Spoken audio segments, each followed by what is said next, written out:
The clatter of plates, the soft hum of conversation, and the hiss of the espresso machine filled the air of Sadie's Diner, a roadside cafe just off Route 66 in New Mexico.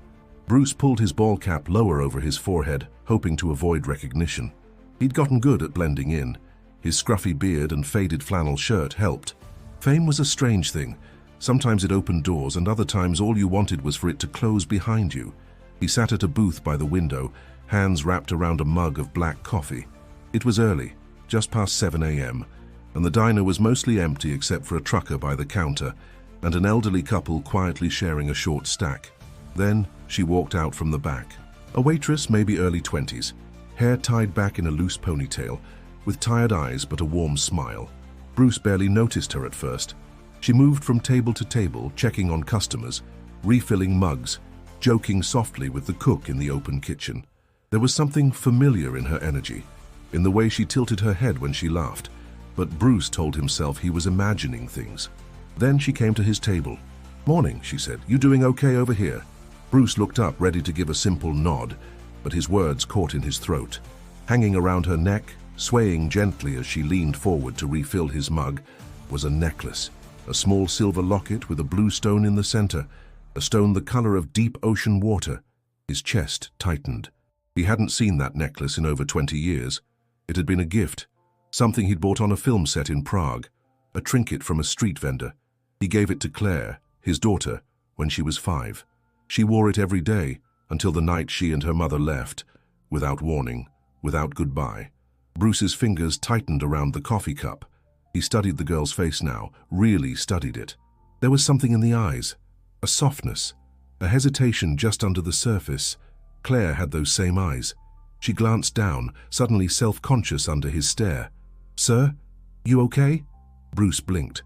"Sorry, yeah, just that necklace. Where'd you get it?" She instinctively touched the locket. "It was my mom's. She gave it to me when I was little." Bruce's heart pounded. "What was your mom's name?" he asked, trying to keep his voice steady. The girl hesitated. Melissa Carter." Bruce nearly dropped his mug. Melissa Carter. That was Claire's mother, the woman he loved and lost, the woman who vanished one night with their daughter and never contacted him again. His voice came out quieter than he intended. "And your name?" She took a cautious step back. "Why are you asking?" "I'm sorry," he said quickly. "It's just, I knew someone a long time ago. She wore a necklace just like that. I thought maybe—" She watched him carefully, uncertain. "It's Rachel," she said finally. "Rachel Carter. Rachel." Bruce's throat went dry. She had his daughter's cheekbones, the same subtle dimple when she frowned. His mind raced. Could it really be her? He looked down at the locket again.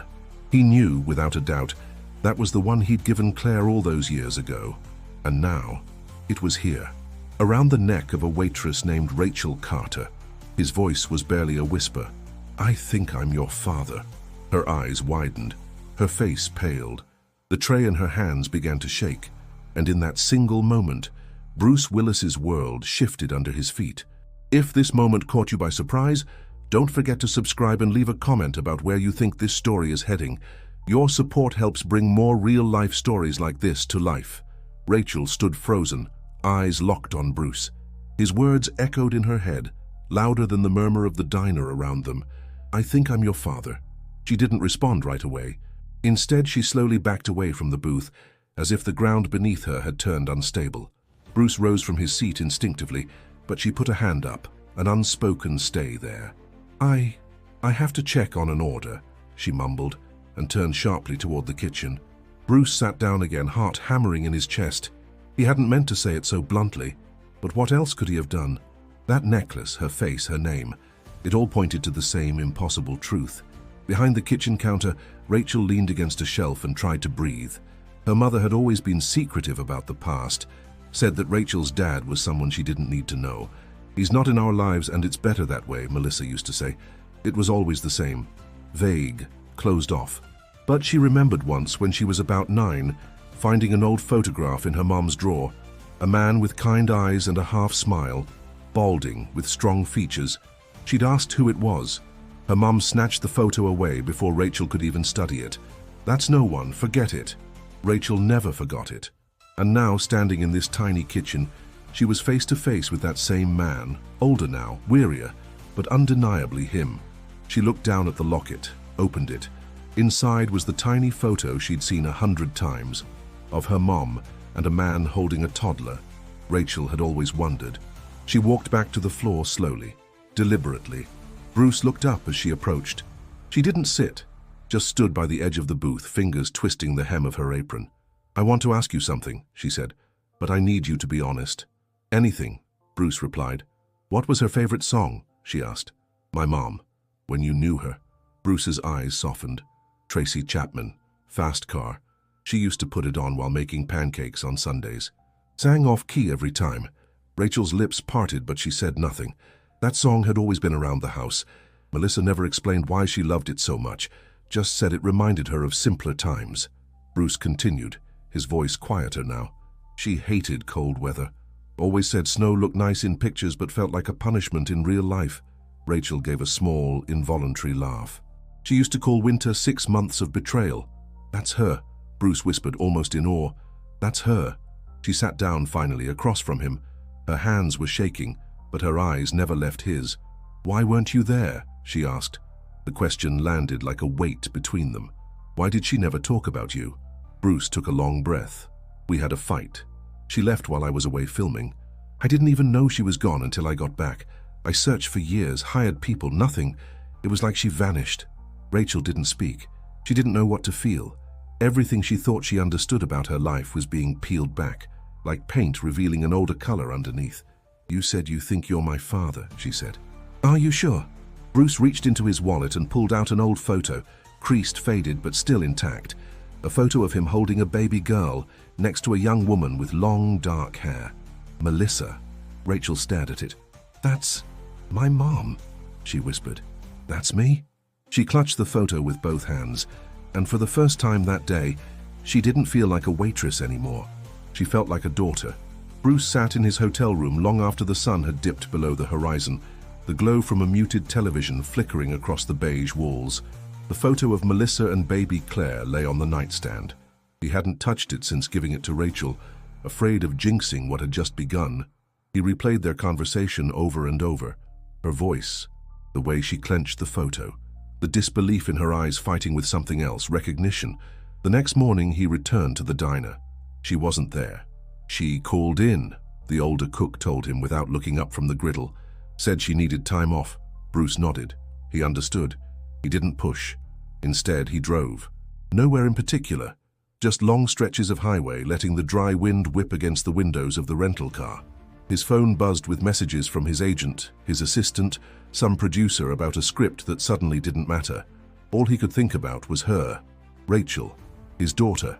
Meanwhile, Rachel sat on the floor of her apartment, knees pulled to her chest, holding something she hadn't touched in years. A letter, faded, yellowed at the edges, the ink slightly smudged. She found it when she was 12, tucked inside one of her mom's old moving boxes, stuffed between receipts and broken picture frames. It was addressed, but never mailed. "Bruce, you'll never understand why I had to leave. I'm not doing this to hurt you. I'm doing this because I don't know who I am anymore. You're rising, soaring, and I'm drowning. I can't raise a child in your shadow. I want peace, even if it means disappearing. Please forgive me one day." Monsieur Rachel read it 3 times before putting it back in its envelope. She didn't know what hurt more, that her mother wrote it or that she never sent it. She'd held on to it all these years, hoping for context, hoping that one day the truth would matter more than the silence. That day was now. She dialed her mom's number. "Hey," Melissa answered, voice unsure. "We need to talk," Rachel said. 30 minutes later, they sat across from each other at Melissa's kitchen table. The letter was in Rachel's hands. "You wrote this," Rachel said, "but you never sent it." Melissa stared at the envelope like it was a ghost. "I was ashamed," she said finally. "I thought I'd ruined everything. I didn't have the courage to face what I'd done." Rachel's voice cracked. "You stole him from me." Melissa's expression collapsed. "I know." Rachel placed the letter on the table. "You made me believe I was unwanted. You made him the villain in a story he wasn't even allowed to speak in." Melissa reached across, her hand trembling. "I thought I was protecting you. I didn't realize I was robbing you." Rachel didn't pull away, but she didn't lean in either. "Do you still think he would have failed us?" No, Melissa whispered. I think I failed him. Rachel stood slowly. Then maybe it's time we stop letting fear decide everything. Melissa nodded, tears sliding down her cheeks. As Rachel stepped outside into the fading light, she clutched the necklace around her neck. The same necklace he gave her when she was a baby. The same necklace that changed everything the moment he recognized it. She pulled out her phone. Then, with fingers trembling, not from fear but from something like hope, she texted him, "Can we meet tomorrow? Just us. I think I'm ready to know who you are." The cafe Rachel picked wasn't the kind of place Bruce would have ever walked into on his own. Small, tucked between a bookstore and a plant shop, with mismatched chairs and acoustic guitar playing softly from a Bluetooth speaker behind the counter. But she'd chosen it, and that was enough. He arrived early. Nervous wasn't a feeling he was used to. He'd stood on red carpets, done interviews with international press, taken punches on screen from stuntmen twice his size. But none of that compared to sitting at a tiny corner table waiting for a 22-year-old woman to walk through the door and decide whether or not he deserved to be in her life. At 9:07 a.m. she walked in. No makeup, hair tied up, a sweatshirt and jeans. She spotted him instantly. For a moment Bruce feared she'd turn around and walk out, but she didn't. She came over and sat across from him. Neither of them said anything right away. The waitress came by, and Rachel just asked for a tea. Bruce ordered another black coffee, even though he hadn't finished the first one. "You came," he finally said. Rachel gave a half shrug. "I wasn't sure I would." "I wasn't sure you would either." Silence again. Bruce reached into his jacket and pulled out a small, old, leather-bound notebook. "I brought something," he said, placing it gently in front of her. Rachel raised an eyebrow. "What is it?" "I used to keep notes, stuff I didn't want to forget. After you were born, I started writing letters to you in here.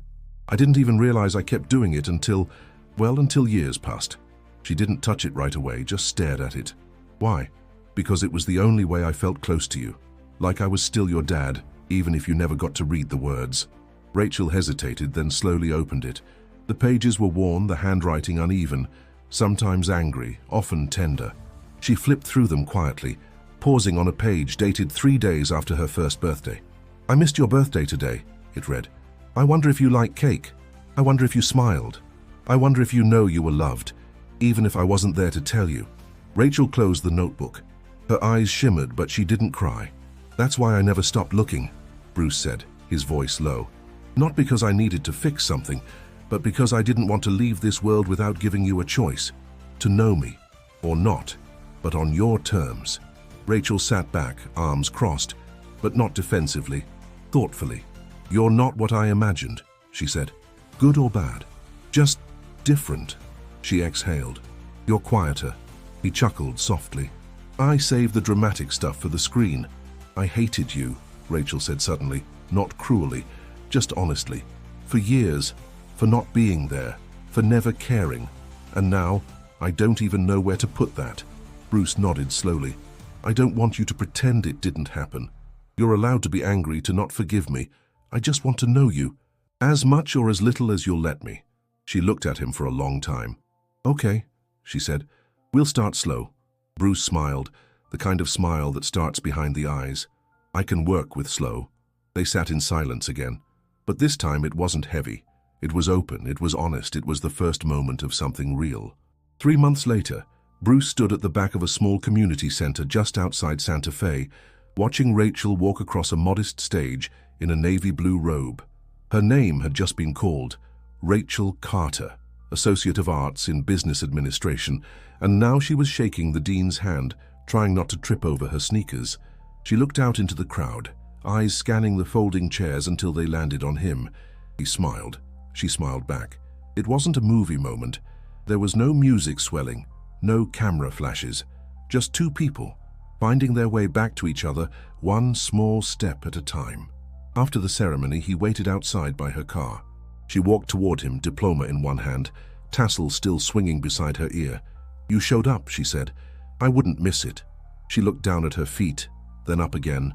"I didn't tell Mom you were coming." "That's okay. She wouldn't have stopped you. But I needed this one to be just mine." He nodded. "It was yours. All of it." They leaned against the car in silence, the kind that didn't need filling anymore. "I've been reading the notebook," Rachel said. "Only a little at a time.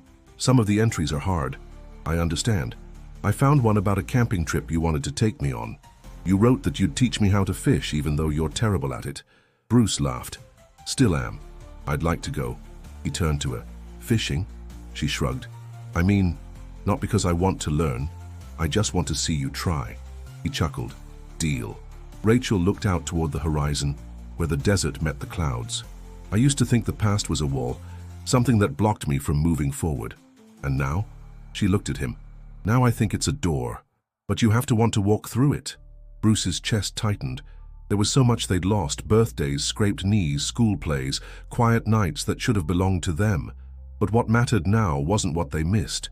It was what they could still build. Do you want to get lunch? She asked. Only if you're buying. Rachel gave him a side-eye glare. You're literally Bruce Willis. I was trying to see if being your dad came with perks. She shook her head, grinning as she unlocked the car. He climbed into the passenger seat. As they pulled out of the parking lot, Bruce glanced at the necklace around her neck, the same locket that had started it all. Rachel caught him looking. Still gets your attention, huh? It always will. The road ahead stretched wide and golden, warm air spilling in through the open windows. Rachel turned up the radio, an old Tracy Chapman song playing, soft and familiar. They didn't talk much on the drive. They didn't have to. Every mile they drove was one closer to something that had once felt impossible. A second chance. Thank you for following this story to the end. If it moved you, consider subscribing and clicking the video on your screen. It was chosen just for you, and you're going to love it.